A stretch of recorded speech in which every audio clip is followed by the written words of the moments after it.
Você está bem? Pergunta aí para quem está perto de você. Você está bem?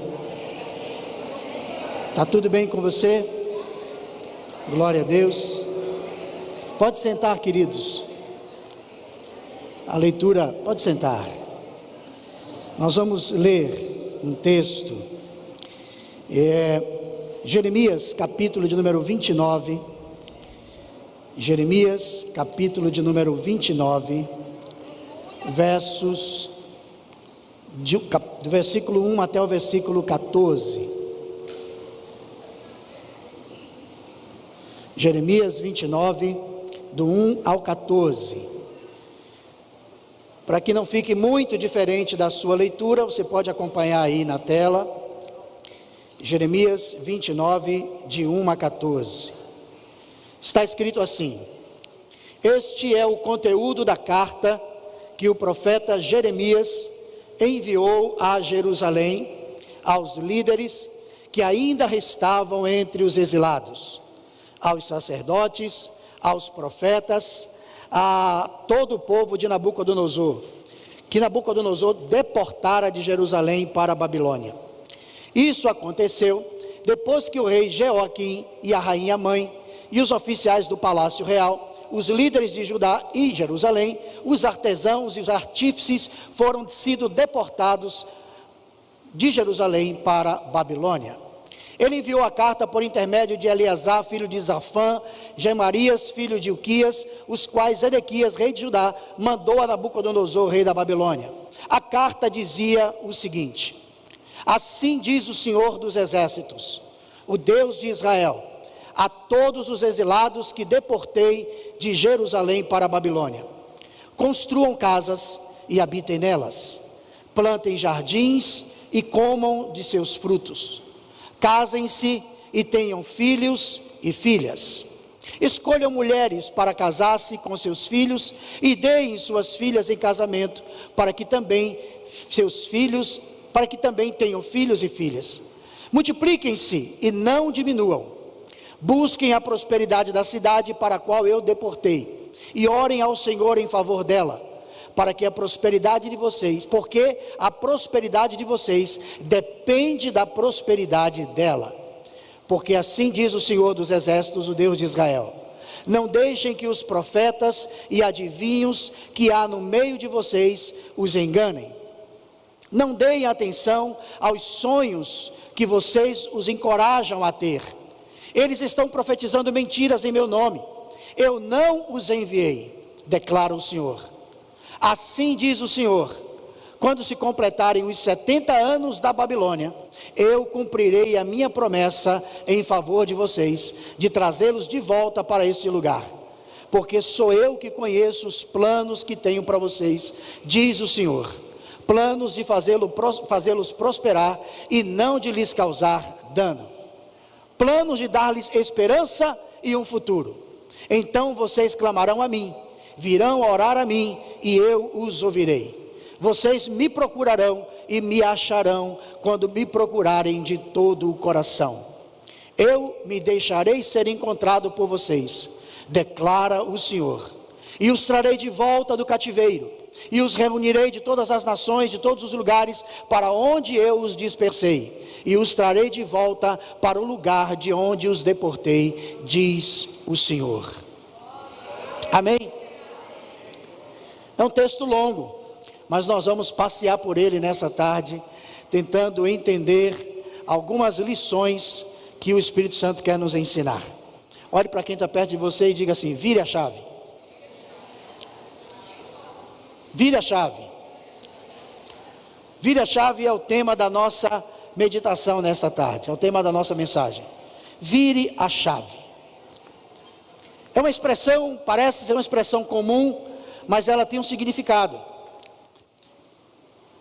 Quem tem carro sabe que você não anda com carro sem virar a chave.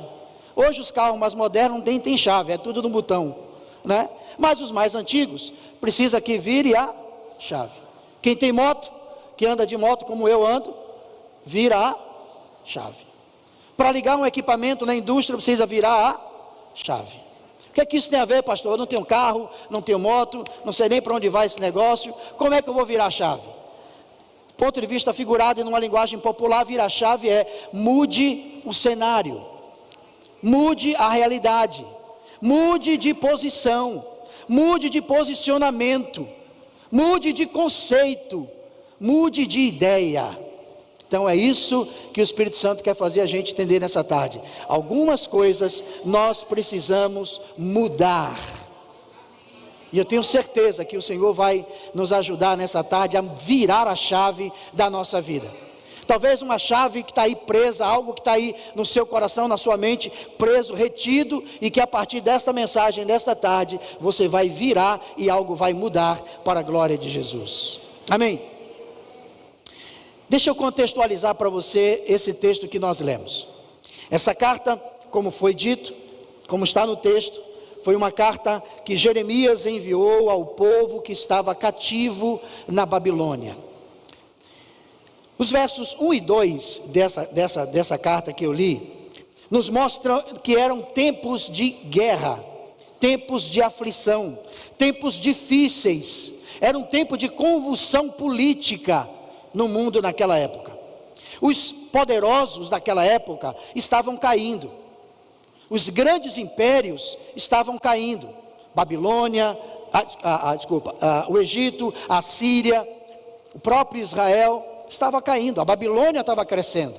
Era um tempo de muita convulsão política.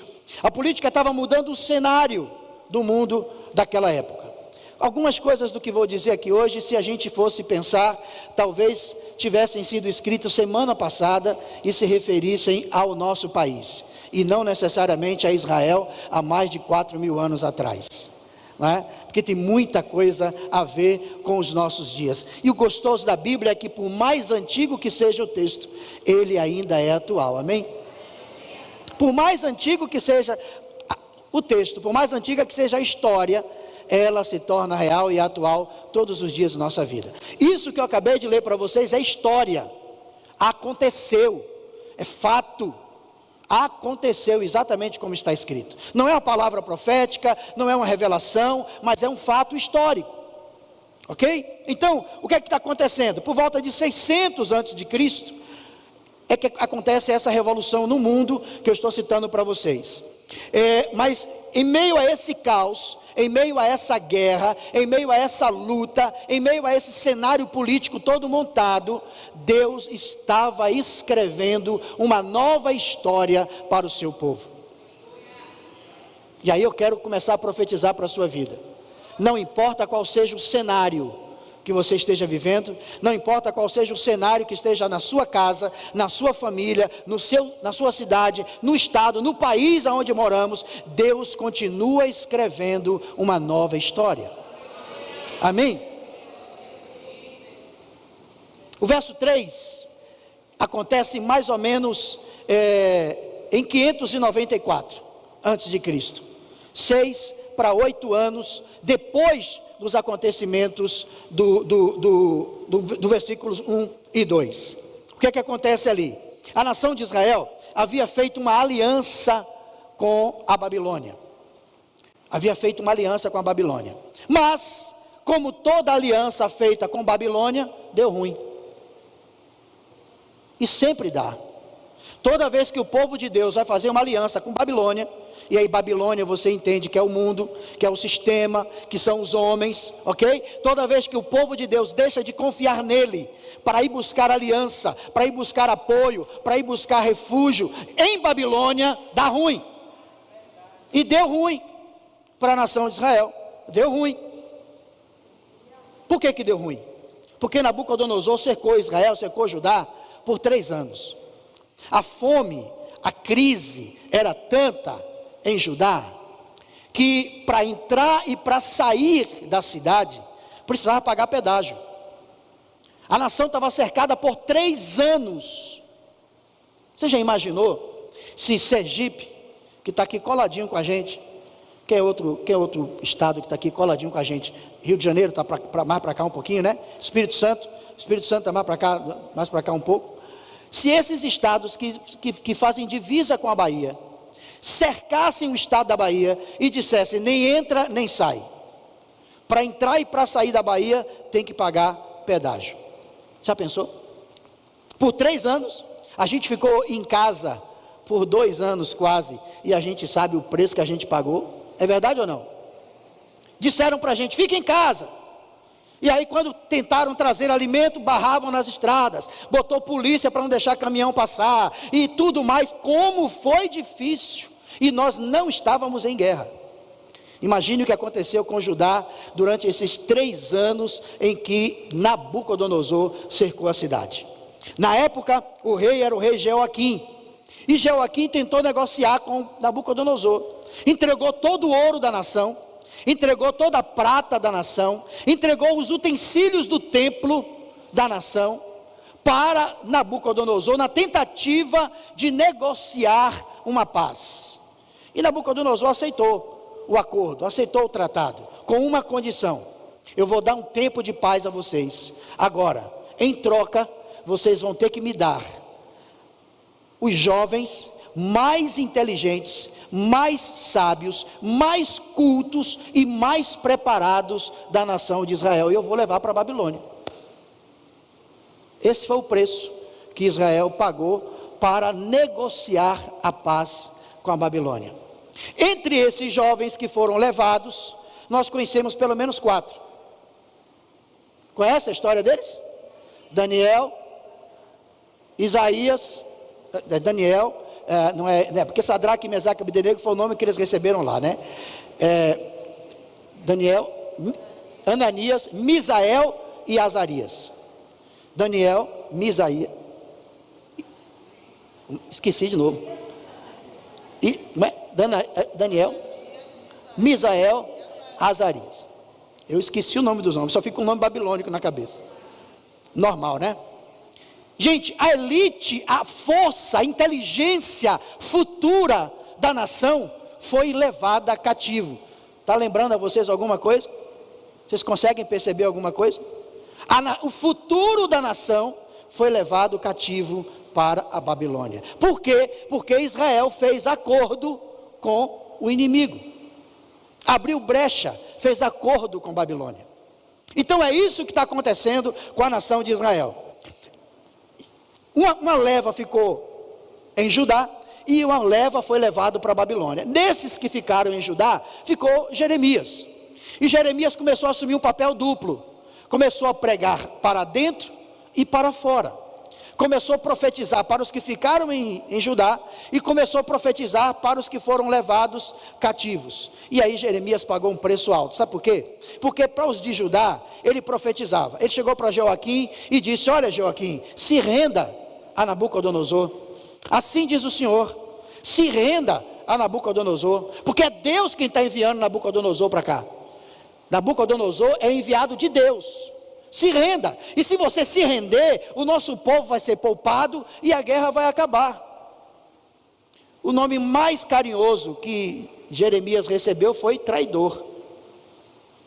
E será que dá para imaginar por quê?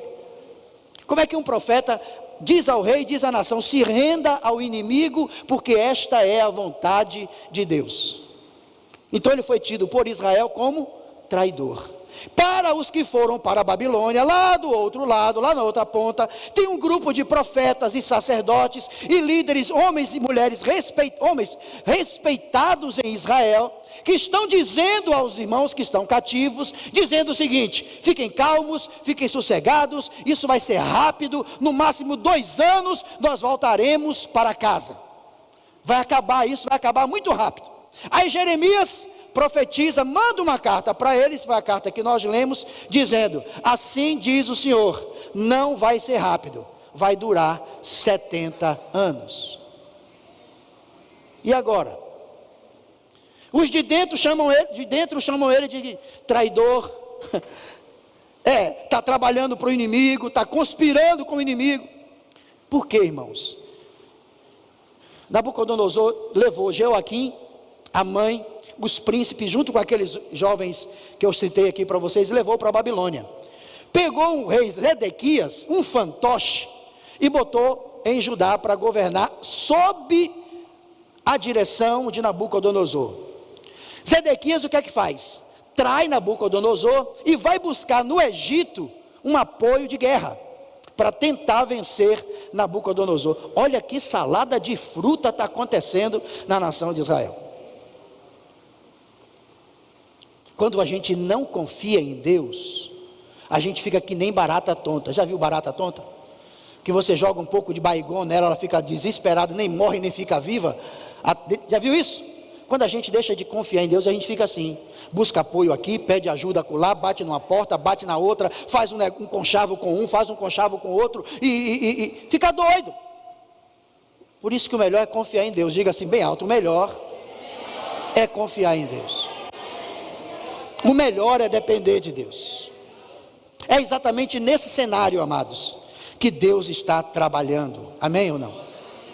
O problema é que geralmente no meio dessa confusão, a gente não consegue enxergar Deus trabalhando. A gente acha que Deus saiu do grupo. Sabe aquela coisa? Deus saiu do grupo.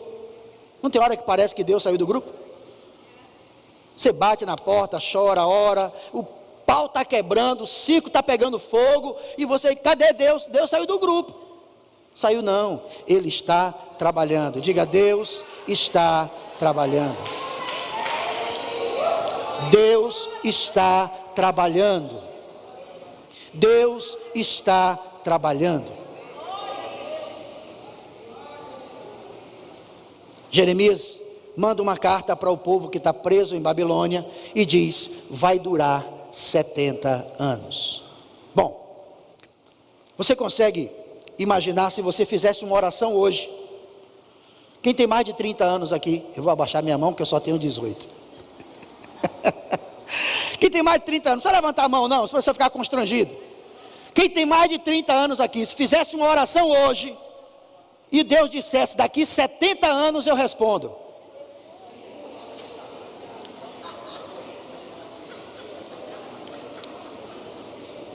Aí você vai dizer, é ruim, pastor. Barril. Não é verdade? Você achou ruim? Mas Deus acha é bom. Sabe por quê? Porque a minha vida e a sua vida não nos pertence. Pertence a Ele. A gente não vive para as circunstâncias, a gente não vive para o tempo. Deus não trabalha com o nosso relógio, Deus não trabalha com o nosso cronograma, com o nosso calendário. Ele vê a eternidade, e aquilo que eu não consegui ver daqui 70 anos, vai exaltar o nome do Senhor Jesus, tanto quanto se eu visse. Então não se preocupe, glória a Deus.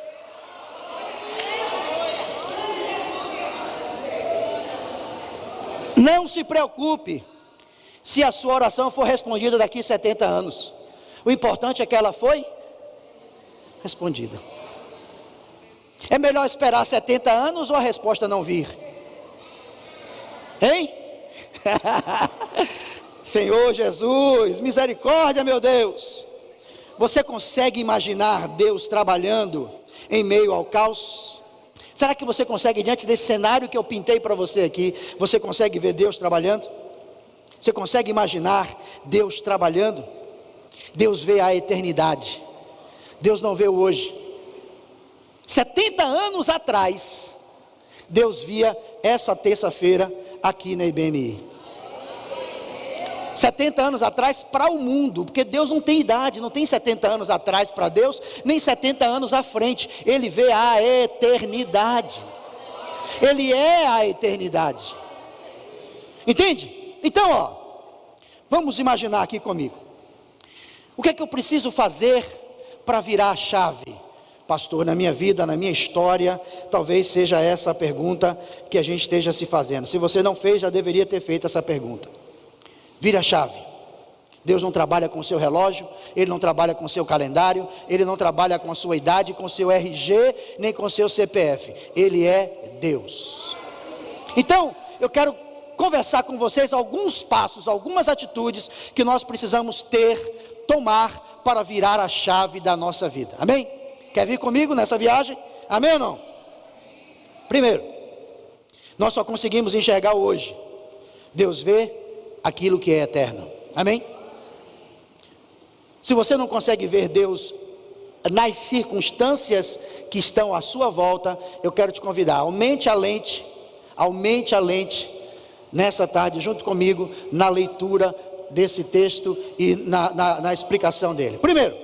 Primeira coisa que eu preciso entender para que a chave seja virada na minha vida, no verso 1 e no verso 7 vai nos dizer o que nós precisamos fazer.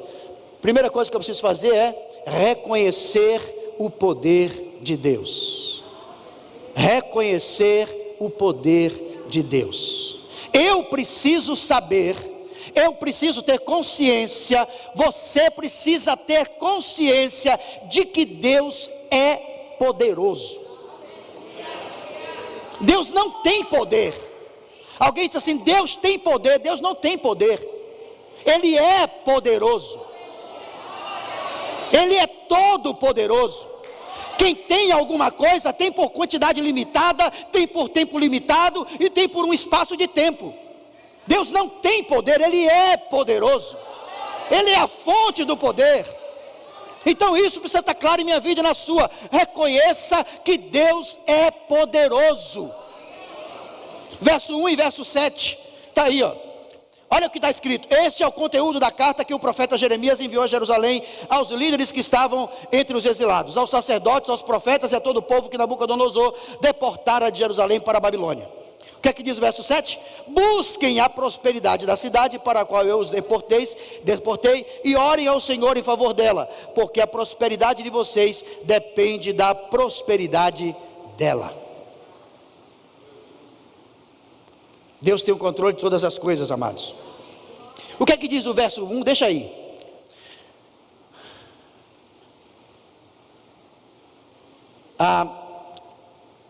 Numa outra versão que eu li, diz assim: que ainda restavam entre os exilados e aos profetas todo o povo que deportaram para Jerusalém, que o Senhor os deportou para Jerusalém. Talvez na sua Bíblia esteja assim. O texto vai dizer que foi Deus quem deportou a nação para a Babilônia. Então, quando eu vejo Deus deportando o seu povo para a Babilônia, eu preciso entender de uma coisa: não foi o diabo. Nem tudo de ruim que acontece na minha vida e na sua vida é o diabo quem faz. Pode crer nisso. Deus pode permitir que o diabo toque em algumas áreas da nossa vida. Ele permitiu com Jó, mas se acontecer é porque Deus permitiu. Ok? Deus permitiu. Então, algumas tragédias, algumas catástrofes, alguns naufrágios, algumas derrotas, algumas coisas difíceis, eu estou botando aspas em todas essas palavras, que acontecem na minha vida e na sua vida, é a mão de Deus trabalhando em nós. É a mão de Deus trabalhando em nós. Deus é poderoso. Foi Ele quem levou o povo para o exílio, não foi o diabo. Deus está no controle de todas as coisas, amados. Deus não perdeu o controle de nada. De nada. As coisas às vezes saem do controle da nossa mão. A gente perde o controle da família, perde o controle do carro, perde o controle da moto, perde o controle da bicicleta, perde o controle da televisão. A gente perde o controle. Mas Deus não. Deus tem o controle nas mãos. Ó, o controle está nas mãos dele. Amém? Ele governa todas as coisas. E a coisa que nós precisamos entender é que a nossa vida com Deus não é pelas circunstâncias. Não é se as coisas estão boas, eu estou crente, fervoroso, venho para a casa do Senhor, dou salto de alegria, mas começou a apertar um pouquinho, não sei se foi dito hoje aqui ou foi no culto passado, assim, não é pelo que eu vejo. Foi a irmã Irá que falou aqui no início do culto. Não é pelo que eu vejo, eu estou aqui pelo que Ele é. É verdade ou não? Eu estou aqui pelo que Ele é, não é pelo que Ele faz, não é pelo que Ele pode me dar, é pelo que Ele é. Então a minha vida cristã, a sua vida cristã é uma vida de fé. Eu preciso crer que no meio do caos, Deus está comigo. No meio da guerra, Deus está comigo. Jesus foi acordado pelos discípulos, e eu fico, quando eu leio a Bíblia, eu leio assim, olhando com olhos espirituais, mas eu leio também raciocinando como homem. Você consegue imaginar Jesus dormindo hoje? A Bíblia diz que Ele não dorme nem cochila. Mas o Jesus que está no barco dormindo, é o Jesus homem, cansado assim como eu e você. Tem alguns irmãos que vieram para esse culto e se vacilar vai dormir, porque está cansado. Ainda mais que o pregador não é daqueles que grita, que pula, que roda, então vai cansar. Se você tiver vontade de dormir, levante, fique em pé, dê glória a Deus, a beber água, ninguém vai escandalizar. Jesus estava deitado no barco porque estava cansado. E quando Jesus deita para descansar, surge uma tempestade no meio do mar, que era um lago, na verdade. E os discípulos vão acordar Jesus.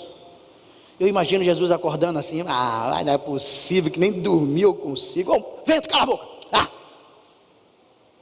Mar, se aquieta. Nem dormir mais eu posso. Entende? No meio da tempestade, Jesus está no barco. Amém ou não? A diferença daquela época para hoje é que ele não está dormindo, ele está acordado. Hoje ele está acordado, ele está conosco. Nós precisamos crer nisso. Então renove sua confiança em Deus nessa tarde. Renove a sua confiança em Deus nessa tarde. Dê ordens à sua alma. Alma, confie em Deus. Davi de vez em quando tinha uma conversa com a sua alma. Davi de vez em quando conversava com ele mesmo.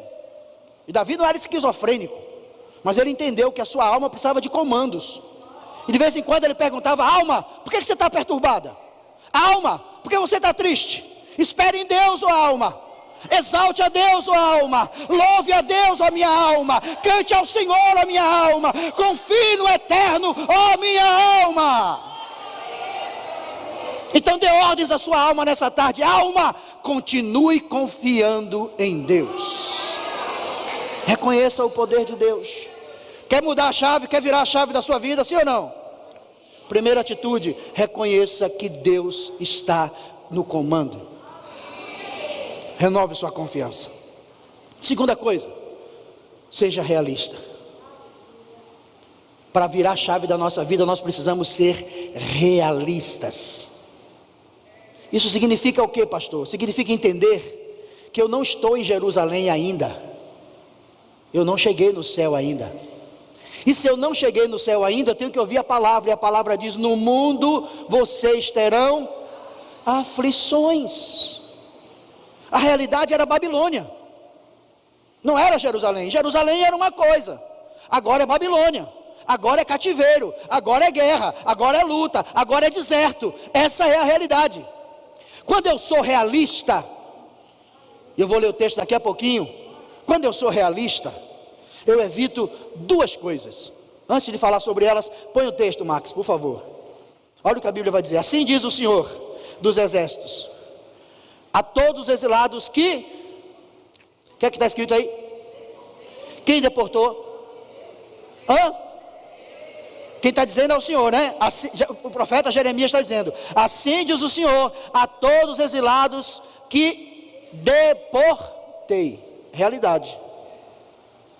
Talvez não fosse a que eles gostariam de ouvir, mas é a realidade. Foi Deus quem deportou para a Babilônia. Quando eu sou realista, eu evito duas coisas, gente, dois extremos. O primeiro extremo é a síndrome de Alice. Sabe qual é a síndrome de Alice? Você nunca leu a historinha? Qual é a síndrome de Alice? É o país das maravilhas. Tem gente que cria um evangelho do país das maravilhas. Não é verdade? Tem igreja que ensina o evangelho do país das maravilhas. Não vai ter cruz, não vai ter luta, não vai ter sofrimento, não vai ter dor, não vai ter choro, não vai ter nada, é só vitória, só vitória, só vitória, só vitória, só vitória. Parece um disco arranhado, só vitória, só vitória, só... Esse é um extremo. Esse é um extremo do Alice no País das Maravilhas. Agora sabe qual é o outro extremo? O outro extremo é de Elias. Morreu todo mundo, só eu fiquei. Eu quero morrer. Tadinho de mim, Senhor. Eu sofro mais do que todo mundo. Ninguém sofre como eu sofro. Oxi. Jesus, o Senhor disse assim: olha, do mesmo jeito que vocês estão sofrendo, muitos dos seus irmãos também sofrem em todo o mundo. Então o extremo é achar que o evangelho é só vitória, só vitória, só vitória. O outro extremo é achar que a sua cruz é a única que pesa no universo. Não é verdade. Seja realista. Nem Alice, nem Elias. Um pouco de cada, mas sempre me mantendo no centro. E qual é o centro? Tem luta? Tem luta? Tem. O Senhor está comigo. Tem vitória? Tem. O Senhor está comigo. Amém? Essa é a síndrome. Seja realista. Reconheça o seu momento. Gente, a pior coisa é a gente fingir o momento. Viva o seu momento. O seu momento é de choro? Chore. O seu momento é de tristeza? Se entristeça. Não tem pecado nenhum. O seu momento é de júbilo? Pule de alegria. Quem entender, entendeu. Quem não entender, vai se converter. Entendeu, gente? O seu momento é de louvor e adoração? Louve e adore. Mas viva o seu momento. Ser realista é viver o seu momento. Ah, pastor, tem dia que eu não estou afim de orar. É um momento. Mas precisa orar, tá? Não vai dar essa desculpa de que eu não estou afim de orar, não vou orar, porque o pastor disse que é para eu viver meu momento. Estou mandando ninguém deixar de orar não, viu? O que eu estou dizendo é que viva o momento, seja realista. E no momento que eu não tiver vontade de orar, eu vou ser realista. Eu vou para Jesus e dizer: Senhor, não estou nem afim de conversar com o Senhor hoje. Não estou muito afim de conversa. Mas, para não ficar em minhas palavras, já começou uma oração. Quando você menos perceber, você já levou meia hora orando, e eu não estava nem afim de conversar com ele hoje. É verdade? Viva seu momento. Seja realista. É cativeiro? É cativeiro, pastor. É cativeiro. Ore por mim, porque estou no cativeiro. Parece que todas as portas se fecharam, parece que o inferno inteiro se levantou sobre mim. É o momento que eu estou vivendo. Pronto, vai ter gente que vai te ajudar nesse momento. Deus vai mandar anjos, vai mandar gente para te ajudar. Amém ou não amém? É momento de júbilo, de vitória, celebra o Senhor. Sabe o que foi que o Senhor disse a Josué? Josué, tenha bom ânimo, eu vou estar com você, você vai conquistar essa terra, você vai ser vitorioso. Foi assim ou não foi? Foi. Mas qual era o momento de Josué? Qual era o momento de Josué? Em que momento Deus disse isso para Josué? No momento em que ele ainda estava chorando a morte de Moisés. Moisés tinha acabado de morrer. O povo estava no luto ainda. O momento era de dor, era de luto. Deus não desprezou aquele momento, mas encorajou Josué para o momento seguinte. Disse: Josué, apenas seja forte e corajoso. Eu estou com você, vou lhe dar vitória. Viva o seu momento, seja realista. Seja realista. Outra coisa que a gente não pode fazer é entrar no saudosismo. Ah, como eu me lembro que 10 anos atrás era uma bênção os cultos na igreja. Chegou até a dar vontade de chorar, pastor.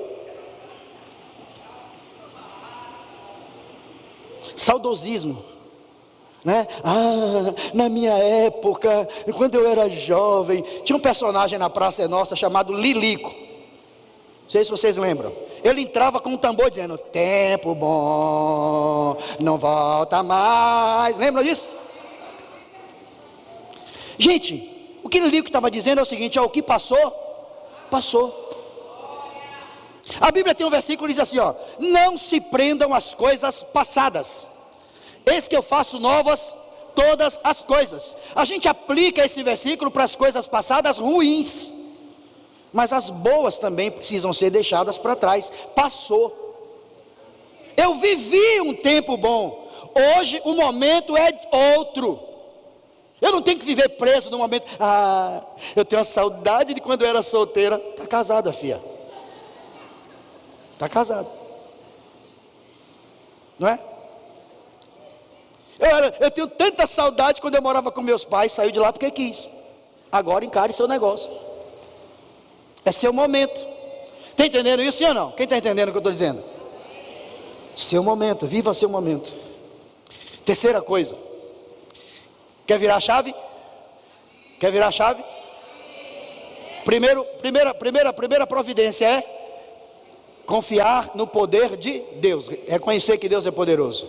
Segundo, ser realista, nada de fantasias. Nada de fantasia. O evangelho não é fantasia, o evangelho é verdade. O evangelho é verdade. Tem momento que é luta, tem momento que é glória, tem momento que é deserto, tem momento que é maná, tem momento que é alegria, tem momento que é choro. Tem momento. Tem momento. Terceiro, ser construtivo. Bota o texto, por favor. Qual foi a ordem de Deus para os que estão no cativeiro? Lê para mim aí.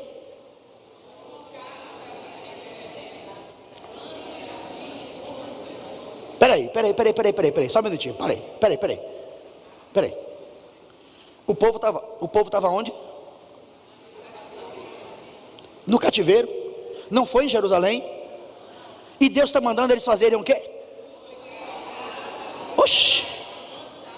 Oxi, construir casa, plantar, casar, dar os filhos em casamento, oxi. Crescer e não diminuir. Tem alguma coisa errada aí, Senhor. Eu estou no cativeiro, quem está no cativeiro quer fazer o quê? Hashtag partiu. É assim ou não é? Você está na prova, você quer fazer o quê? Ó, hashtag fui. É verdade ou não? Aí Deus está dizendo assim, você está no deserto? Construa a casa. Plante. Case. Ah, pastor, não é tempo de casar. O mundo está muito difícil. Não é tempo de casar. Quem é casado há mais de 40 anos aqui? No seu tempo era tempo de casar, irmã? Era mais fácil 40 anos atrás do que é hoje? Não era, nunca foi. Mas por que você nasceu? Porque seus pais casaram. Não é verdade? Ó, nunca foi fácil. Ah, pastor, está tão difícil a caristia, botar filho na escola, alimentar filho. Sempre foi. Sempre foi. Seja construtivo. Vou falar um pouquinho sobre isso. Enquanto a resposta não chega, o que é que eu faço? Cruzo os braços, espero, faço igual a música lá do outro, ficar sentado num apartamento com a boca escancarada, cheia de dentes, esperando a morte chegar. É assim? Não. Deus está dizendo para Israel, enquanto eu não tiro vocês do cativeiro, que já estou dizendo que não vou tirar agora, plante, construa, casem e dê seus filhos em casamento, constituam família, cresçam e não diminuam. Em outras palavras, Deus está dizendo assim para a gente, ó, trabalhe, lute, não fique de braço cruzado, seja produtivo, saia do marasmo, faça o melhor que você puder. Ah, pastor, eu tenho 10 anos orando pela libertação da minha casa, do meu marido, e enquanto isso está fazendo o quê? Nada, esperando a resposta chegar. Enquanto a resposta não chega, minha irmã, vá trabalhando, vá fazendo a obra, vá fazendo acontecer, vá dando testemunho, vá pregando o evangelho, vá construindo alguma coisa, construa alguma coisa de valor na sua história, faça o melhor da sua vida, por sua família, por sua igreja, faça o seu melhor. Tem um hino antigo que diz, só da terra a gente canta isso no carnaval, né? Faça o melhor para Deus, faça o melhor, faça o melhor para Deus. Não é assim? Agora a gente só quer fazer o melhor quando chegar em Canaã. É no cativeiro, é em Babilônia que você precisa fazer o melhor. Seja construtivo. A Bíblia diz assim, ó, tudo que vier à sua mão para fazer, faze-o quando tiver na bênção. É assim? Conhecimento bíblico. Tudo que vier à tua mão para fazer, faze-o conforme as tuas forças. Conforme as tuas forças. Está no deserto? Construa. Está em Babilônia? Construa. Está na prova? Construa. Enquanto a resposta não vem, construa. Trabalhe. Seja produtivo. Deus está dizendo para Israel, olha, o finalzinho do versículo diz assim, ó, deem suas filhas em casamento para que também tenham filhos e filhas. Multipliquem-se e não diminuam. Em outras palavras, Deus está dizendo assim, ó, vivam a vida. Vivam e aproveitem a vida. Tem um ditado popular aí que diz que gato tem 7 vidas. Se é verdade, ficou só para o gato. Você só tem essa. Você só tem essa vida. E quando chegar lá na outra, você vai prestar conta dessa vida. Tem um hino da harpa cristã que diz assim: posso, tendo as mãos vazias, com Jesus eu me encontrar. Nada fiz e vão-se os dias que lhe posso apresentar. O que é que você tem feito nos últimos 2 anos? Sua vida, os problemas diminuíram só porque você ficou sem fazer nada? Se estivesse trabalhando, também eles não diminuiriam, mas você teria sido produtivo. Você teria sido produtivo. Tem uma história para contar. Quando chegar no final da sua vida, você vai olhar para trás e dizer assim, ó, passei por luta, passei por dificuldade, mas enquanto eu lutava, eu construía, eu trabalhava, eu não fiquei esperando que as bênçãos acontecessem, chegassem, batessem na minha porta e dissessem: alô, Orlando, sou a bênção, sou a resposta, viu? Não vai acontecer não, gente. Não vai acontecer. Está entendendo isso, sim ou não? Terceiro passo é: seja construtivo. Não desperdice sua vida. Diga para você mesmo: não desperdiçarei a minha vida.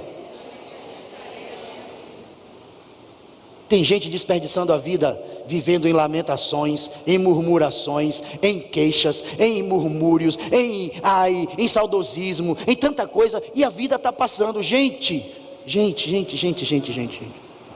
deixa eu dizer um negócio. Vou falar isso mais para frente, mas eu quero antecipar aqui. Sabe qual é o melhor momento da sua vida? Eu ouvi? Agora. O melhor momento da sua vida é agora. Porque 10 minutos atrás não volta mais. 10 minutos para frente você não sabe se vai ter. Então o melhor momento é agora. Então viva, aproveite, construa, produza, faça alguma coisa. Não desperdice. Aleluia. Quarto, seja diligente e paciente. Diligência e paciência são 2 palavras que parecem ser antagônicas. Parece que não se combinam, mas eu botei as 2 na mesma frase. Seja diligente e paciente. O que é diligente, pastor? Diligente é ativo, aplicado, zeloso, cuidadoso. Vou dizer de novo: diligente, ativo, aplicado, zeloso, cuidadoso. E aí vou te dizer: não é ser precipitado, ok? Diligente não é ser precipitado, querer colher o fruto antes de estar maduro, queimar etapa, passar tapete, puxar tapete dos outros. Isso não é ser diligente. Ser apressado é outra coisa. Diligente é ser ativo, aplicado, zeloso e cuidadoso. E paciência a gente já sabe o que é. Como é que eu posso ser diligente e paciente ao mesmo tempo? Bom, enquanto a bênção não vem, eu vou fazendo, eu vou sendo aplicado, eu vou sendo cuidadoso, eu vou sendo zeloso, eu vou construindo, eu vou trabalhando. Agora, alguém planta uma vinha hoje para colher amanhã? Alguém constrói uma casa hoje e já passa para dentro amanhã? Alguém dá o filho para casar antes de chegar à idade? Não. Então o que Deus está dizendo para Israel é: plantem, construam, casem e dê seus filhos em casamentos. Agora, isso tem um tempo. O que Jesus está dizendo é: vai demorar, ok? Vai demorar.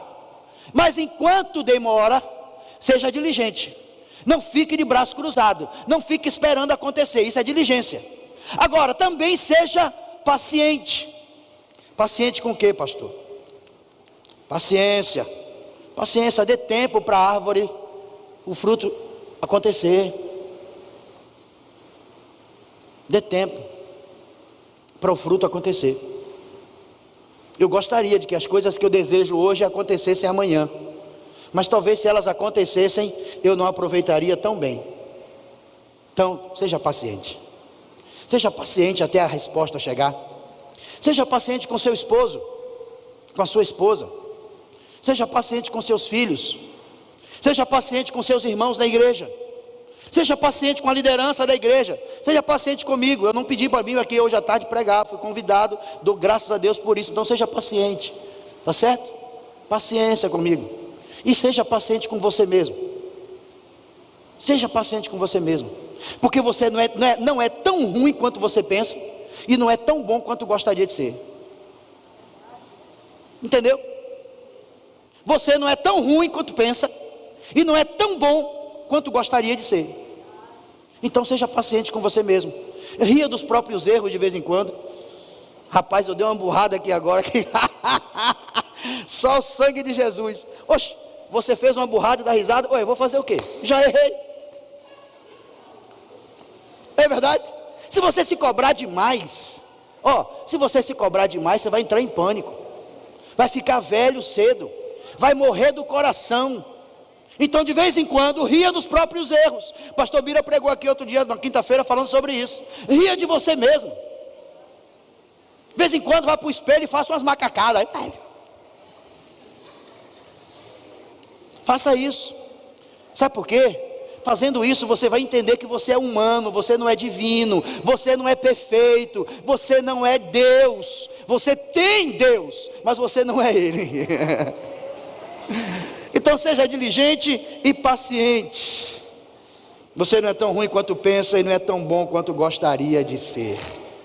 E a Bíblia vai dizer, sabe o que, Eclesiastes? Capítulo 3, você sabe de cor. Há um tempo determinado para todo propósito debaixo do céu. Um tempo determinado. Então, diligência e paciência. Vou correr para terminar. Quinto, quer virar a chave? Sim ou não? Quantos estão acordados ainda aí? Querem virar a chave? Quem está comigo? Seja pacificador. Seja pacificador. Verso 7. Busquem a prosperidade da cidade para a qual eu os deportei, e orem ao Senhor em favor dela. Gente, espera aí. Essa talvez seja a tarefa mais difícil a ser cumprida. Orar por quem me escravizou, por quem me tirou da minha casa, me tirou os meus direitos, por quem está me trancando como prisioneiro. Orar, só se for aquela oração: Jesus, prepara e leva. Mas não é essa oração que a Bíblia está mandando, não. A oração aqui é para que esta pessoa, ou estas pessoas, ou esta situação seja próspera. Gente, orar para que o meu inimigo prospere. Tem coisa que Jesus manda a gente fazer que parece loucura, parece uma piada. É verdade ou não? Hoje eu conversava com a Eliana, minha esposa, falava sobre isso. Como é que pode? A Bíblia tem coisa que até crente tem hora que duvida. É verdade ou não é? Até crente duvida. Como é que eu vou orar por quem está me perseguindo? Orar por quem está querendo me matar? E Jesus ainda diz mais, a palavra diz mais. Olha, na Bíblia a mensagem, esse texto está mais ou menos assim. Eu não trouxe o texto escrito, mas eu li, está escrito assim: orem para que eles sejam prósperos, porque quem sabe a sua prosperidade vai acontecer se a dele acontecer primeiro. Eita, estreitou, pastor. Meu marido, só Jesus na causa, o de vocês. Só Jesus na causa, pastor. Ore para que ele seja próspero, para que ele ganhe muito dinheiro e fique rico. Pastor, meu marido já ganha salário mínimo, só vive na rua. Se ficar rico, eu nunca mais me ver. Ore para que ele fique rico, porque a sua prosperidade depende da prosperidade dele. Ah, pastor, eu tenho um patrão que só Jesus, parece que veio do inferno. Ore por essa empresa para que ela prospere, porque a empresa prosperando, você também prospera. É isso que Jesus está dizendo. Ah, pastor, é porque você não conhece meu trabalho. Você não conhece, nem quero conhecer, meu irmão. Quero conhecer não. Mas a Bíblia está dizendo assim, ore pela prosperidade da nação que está te oprimindo, porque a sua prosperidade depende dela. Seja pacificador, gente. Seja pacificador. Promova a paz. Promova a paz. Tem crente que é adepto da famosa frase: eu quero ver o mar pegar fogo para comer peixe frito. O que é um extremo egoísmo, porque você não vai conseguir comer todos os peixes fritos e ninguém mais come. Não é verdade? Eu quero que o mar pegue fogo para eu comer peixe frito. Sim, você vai comer todos os peixes que o mar fritar? Oração egoísta e falta de juízo é essa? Não, eu quero que o mar continue lá e Deus me dê condição para ir lá pegar meu peixe e eu mesmo trazer para casa e fritar. Porque alguém também vai lá e vai fazer a mesma coisa. Ore pela prosperidade, ore. Quem sabe é isso que está faltando, hein? Quem sabe a resposta que você está esperando na sua casa, na sua família, no seu problema, na sua dificuldade, seja exatamente, a chave esteja exatamente aqui. Orar pela prosperidade, orar pelo sucesso. Mude a sua oração. Ao invés de orar: Senhor, isso faz justiça, Senhor, toma essa causa nas tuas mãos, Senhor, olha, toma meu inimigo, está difícil, Senhor, olha, aperta o cinto, Senhor, Deus, você não está vendo, machuca, quebra o dente, quebra uma perna, Senhor, Deus, põe na cama. Ore o contrário. Lembra de Jó?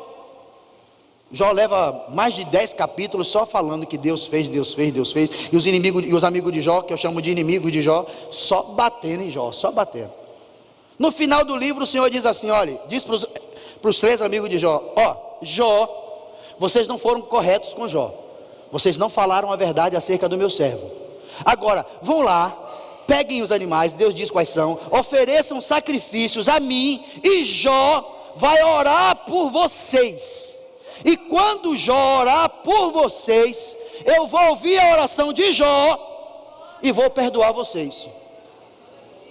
Oxe, Jó ficou quase o livro inteiro apanhando desses caras. Aí agora Deus diz assim: Jó, ore por eles.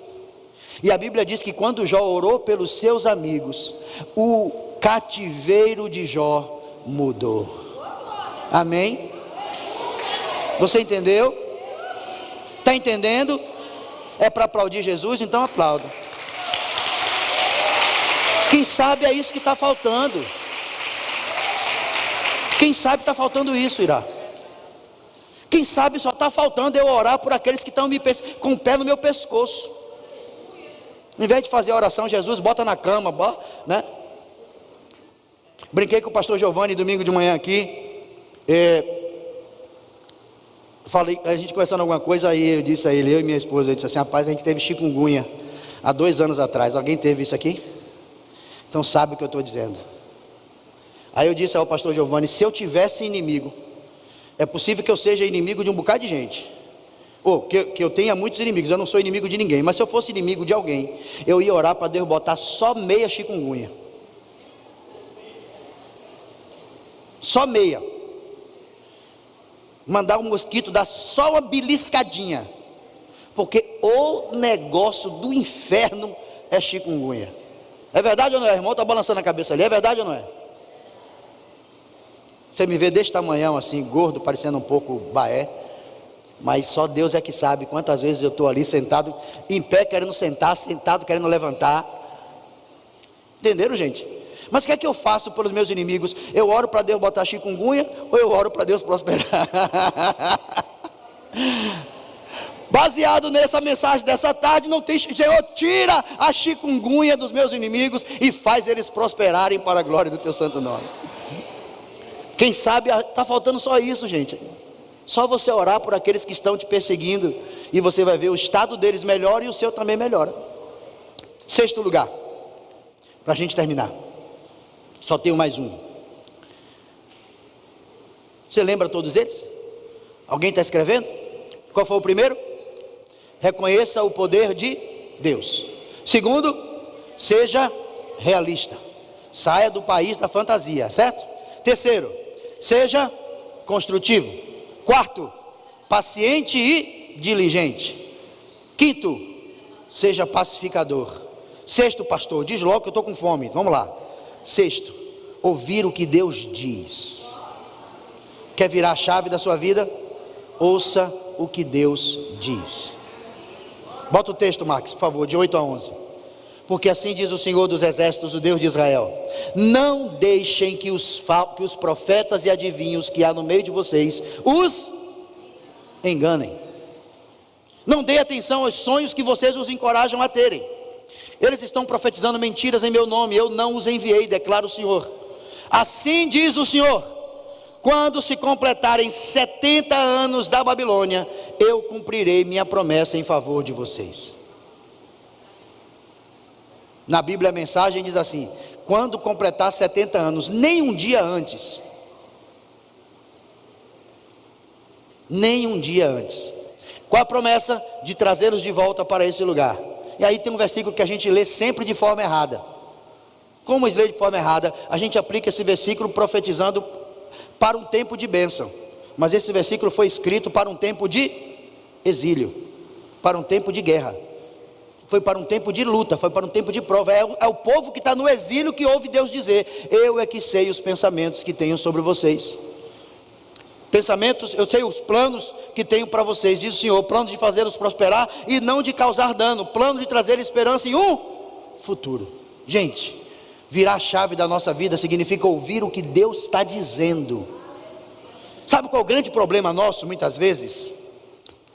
Muitas vezes nós deixamos de receber a bênção do Senhor, porque nós queremos escutar, não o que o Senhor diz, mas queremos escutar o que nos agrada, e ouvir quem nos agrada. Eu gosto quando o pregador fulano prega. Pastor Orlando eu não gosto muito não, ele é meio brabo. Eu já pedi a vocês antes de qualquer coisa que tenham paciência comigo. Paciência comigo. Entende o que eu estou dizendo para vocês, sim ou não? Ouça o que Deus está dizendo. Não é o que você quer ouvir, não é o que eu quero ouvir. O que aquele povo queria ouvir de Deus era: estou vindo e vou levar vocês embora. Vocês são meu povo, minha herança, eu cuido de vocês, são menina dos meus olhos, eu tomo conta de vocês, sigam-me os bons. Aleluia. O que o povo queria ouvir era isso. Mas o que eles estão ouvindo Deus dizer, e quem está dizendo é Deus: daqui 70 anos, nem um dia antes. Pronto. Cuidado com o espírito de engano, viu? Tem um bocado de gente aí pregando o que você quer ouvir. Eu fui num culto tão abençoado, a irmã disse tudo que eu queria ouvir, o irmão disse tudo que eu queria ouvir. Oxi, não estou dizendo que Deus não fala o que a gente quer ouvir. Vocês estão entendendo o que eu estou dizendo, né, gente? Não me entendam tão depressa, dizia meu professor de teologia no seminário Betel. Não me entendam tão depressa.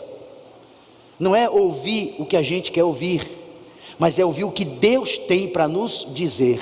Gente, e às vezes o que Deus tem para nos dizer é exatamente o contrário daquilo que a gente quer ouvir, mas é o que a gente precisa ouvir. Daqui 70 anos, e os profetas continuavam lá: não creio em Jeremias, Jeremias é traidor, Jeremias está mandando o rei lá se entregar, Jeremias está mandando o povo se entregar e vir para cá. Não, olha. Quinta-feira eu vou pregar no culto à noite aqui, eu vou pregar sobre o espírito de engano. O espírito do engano.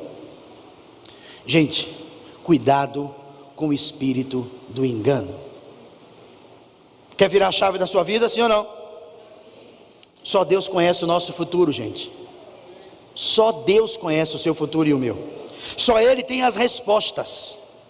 E eu dizia isso ontem a um grupo de pessoas. Eu disse assim: Ele pode até não querer dar as respostas, Ele não está obrigado a dar as respostas, mas só Ele tem as respostas. Quando eu leio Abacuque, eu vejo Abacuque fazendo perguntas a Deus, que eu digo assim: rapaz, o cara tem que ser ou muito crente ou muito doido para fazer umas perguntas dessas do jeito que Abacuque pergunta. E eu não vejo Deus repreendendo Abacuque em nenhum momento. Nenhum momento. Depois você lê lá o capítulo 1 de Abacuque, você vê as perguntas que Abacuque faz. Até quando eu vou clamar e o Senhor não responde? Quantas vezes eu vou ter que pedir e o Senhor sem falar nada? Não parece uma malcriação? Mas Deus não repreende Abacuque.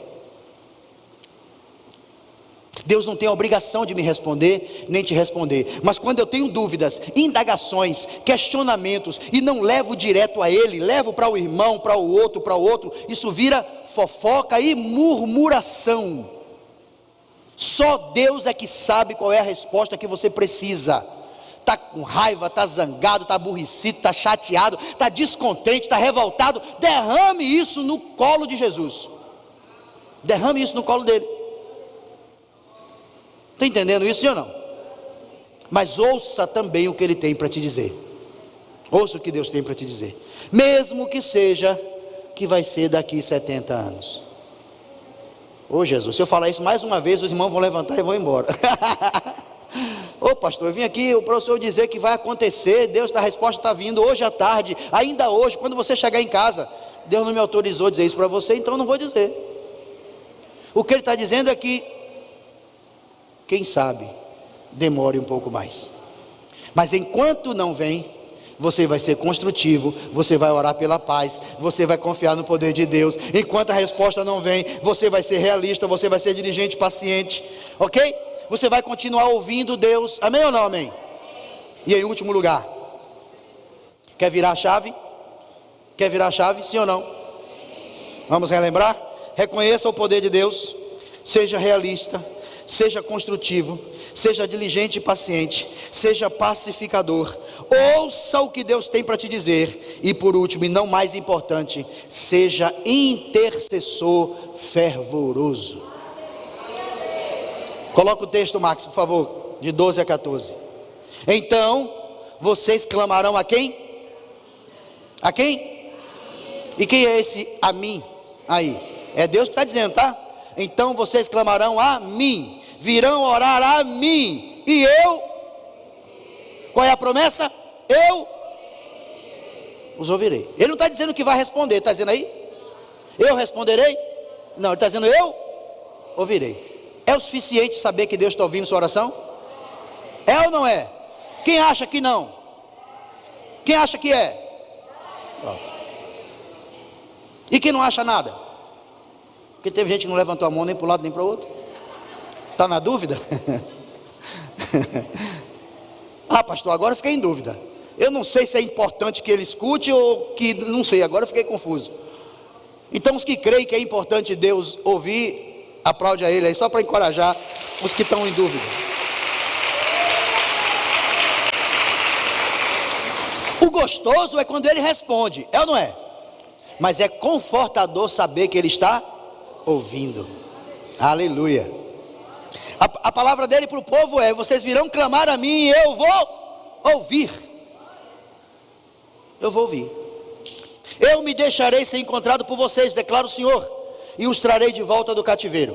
Eu os reunirei de todas as nações, de todos os lugares para onde eu os dispersei. Mais uma vez ele dizendo que foi ele quem fez isso acontecer. E os trarei de volta para o lugar de onde os deportei. Mais uma vez Deus confirmando isso. Gente, às vezes os nossos planos frustram ou nos frustram?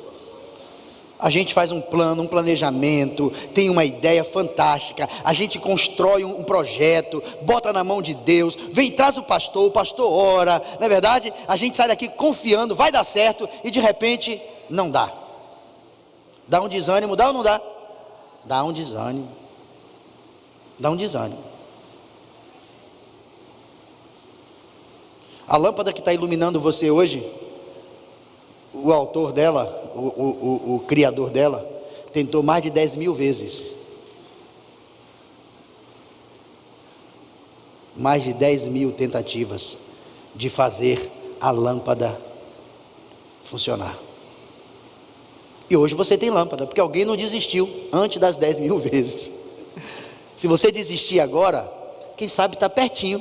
Ah, pastor, já lutei tanto. Pois é, quem sabe está na porta da bênção. Então olhe para quem está perto de você e diga: não desista. Não desista. Seja um intercessor fervoroso. Nem sempre o planejamento dá certo. Algumas vezes as estratégias vão por água abaixo, sim ou não? Mas aí eu quero te dizer uma verdade. Presta atenção nisso aqui, ó. E eu encerro com essa frase: joelhos que se dobram em oração, mãos que se erguem em súplica e clamor, sempre acertam o alvo.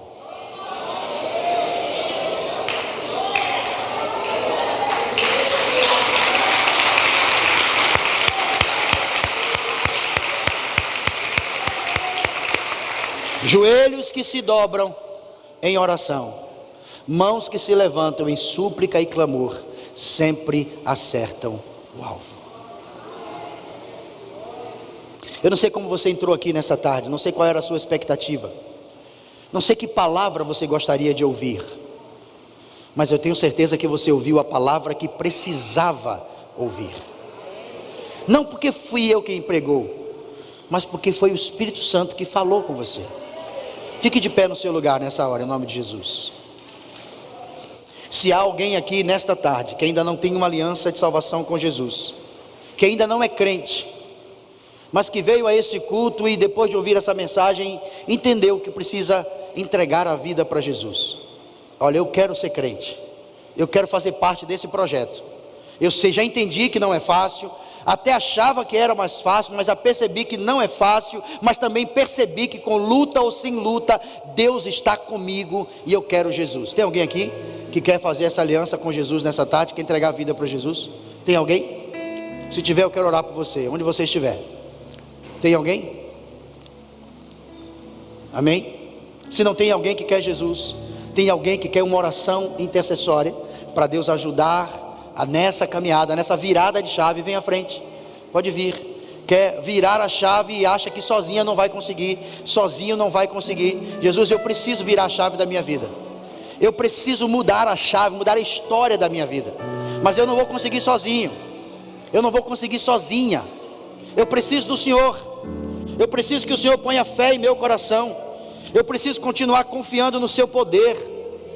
Vem à frente, venha, não tenha medo, pode vir. O Senhor está aqui nesse lugar, nesta tarde, amém? Aleluia, aleluia, aleluia, aleluia. Deus quer mudar a sua vida, Deus quer mudar a sua história, Deus quer mudar o seu futuro, Deus quer levar você a um novo tempo para a glória do nome dEle. Agora é o seu posicionamento diante do Senhor, é o seu posicionamento. Não tenha medo, não tenha vergonha, pode vir. A igreja levanta as mãos aqui, nós vamos orar. Pai, em nome do Senhor Jesus, em nome do Senhor Jesus, o Senhor nos trouxe aqui nesta tarde para nos dizer que precisamos virar a chave da nossa vida, mudar a história da nossa vida, Senhor.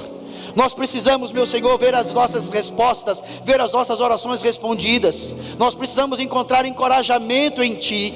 E aqui estão, Senhor, diante do Teu altar, homens e mulheres que diante do Senhor derramam seus corações e suas almas. O Senhor conhece cada uma dessas almas que aqui estão diante do altar. Eu não conheço a história delas, não sei o nome de quase todo mundo aqui, mas o Senhor conhece quantos fios de cabelo tem na cabeça de cada uma dessas pessoas. O Senhor se importa com os mínimos detalhes das vidas desses irmãos. Nesta tarde, Espírito Santo, eu te peço, traz ânimo, traz alegria, traz força, traz direcionamento, traz estratégia, traz poder, dá autoridade, dá unção, abre os olhos, tira as escamas, faz cair por terra os grilhões, quebra as cadeias que mantêm essas pessoas oprimidas e opressas, para a glória do teu santo nome. Deus, em nome de Jesus, toda palavra de maldição que tenha sido lançada sobre elas, eu desfaço e quebro nesta tarde em nome de Jesus. Todo marasmo, toda preguiça, toda falta de atividade, toda falta de coragem para continuar lutando, todo sentimento de fracasso, seja agora desfeito pelo poder do nome de Jesus. Que a força do Senhor, que o ânimo do Senhor, que a alegria do Senhor, que o poder do Senhor seja derramado sobre eles agora, para a glória e honra do teu santo nome. Ó Deus, em nome de Jesus, que ao sair daqui, eles possam ter uma nova visão, eles possam ter um novo ânimo, eles possam receber de Ti, Senhor, as estratégias que eles precisam para continuar lutando enquanto a resposta não chega. Enquanto a resposta não chega. Para Israel, o Senhor deu um tempo e disse: nem um dia mais, daqui 70 anos. Senhor, obviamente que isso não se aplica talvez a nós. Seja quanto tempo tiver ainda que esperar as respostas chegarem, que nós continuemos crendo em Ti, sendo produtivos diante do Senhor, para a Tua glória e para o Teu louvor, em nome de Jesus. Amém, amém. Se você sentir liberdade, Se você sentir liberdade, dê um abraço em 2 ou 3 pessoas aí perto de você. Se você sentir liberdade para fazer isso, faça isso. Dê um abraço nesse irmão, nessa irmã, e que Deus te abençoe, em nome de Jesus.